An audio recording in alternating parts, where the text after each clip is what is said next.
at today now? September 26th, and I guess you could say September 25th, we finished harvest. So we do have those sunflowers, 5 acres, and there's that little patch of oats, basically another 5 acres, that I don't know what's going to happen there. We might even just leave that because it's not going to make it. And if we can't find someone to silage it or bale it, there's nothing we can do with it. So we're pretty much done. The bulk of our farm is off. All the wheat, the peas, the canola, the oats, the barley, the pea and canola mix. It's all gone. It's all off. It's all in the bin. And at this point, knock on wood, it's all good. We've been checking every couple of days with our monitors.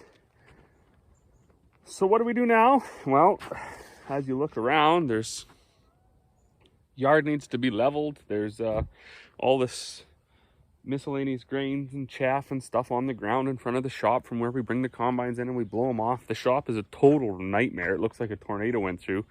That's always what happens in the fall and the spring. You wheel in with a combine. If it needs a bit of repairs or some knives or some guards or something changed, out comes the wheelie table. All the tools are on it. You start fixing, you fire everything back on the table, you head out and you get combining again.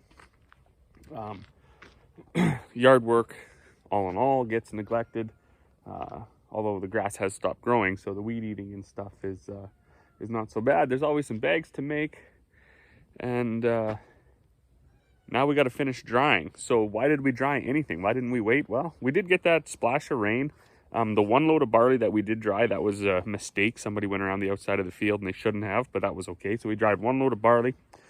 When we finished our pea and canola mix out west, as they moved to the north end of that half section, it got tougher. So the peas were really dry, but the canola ended up being about 12. So we separated that out. That was basically 1.5 loads of that type of canola. So we had to dry those. So we needed another half dryer load to finish. So we went out, we got a little bit of canola, filled that. So that was 2 loads of canola. And then when we finished our canola before the rain, we had another hopper full that we left on the combine. It actually started to get a bit sticky. So we had to dry that. So we went and got another one. And when we finished last night, we we ended up doing a small patch that was really shaded in the bush and everything. So that's going to be dried as well, which will bring our grand total of drying to, I believe, 5 loads this year. And that's just amazing. Most years we dry like almost all of our grain, if not all of it. And this year we dried 5 loads. Huge savings. I believe one year we spent $30,000 on propane, plus whatever the fuel is on that tractor, running 24 hours a day for 3 weeks. Yeah, big savings. Really happy about that. Not to mention the workload, like, whew. So if that's what it takes, that a guy needs to redo the flighting, redo the sump, buy a new 8-inch auger to fill it, blah, blah, blah, then you know what? I could probably do that every year and still save 20 grand a year by not drying.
if you can't tell by now, it's sprayer tire changing day. Originally, I guess the good people at John Deere, they put no thought into needing to change the tires because they're like, well, we'll just make this piece of shit. So you unbolt this. This is actually the jack, and then there's a hole up here and here and here. So these are for nothing. You just unbolt it. You got to find yourself some bolts. Then you got to take some shit off around here, stick it in these holes here, and then like you can see how much of a distance that is. So I guess you just get a bunch of blocking. It does move you out a little bit, whatever that is, 7-8 inches. And then you turn your wheels or something and it's just super dangerous. Now I guess not every sprayer can come with one of these sprayer jacks, but for 500,000 or 700 or whatever the hell they cost now, I mean, they may as well throw that in.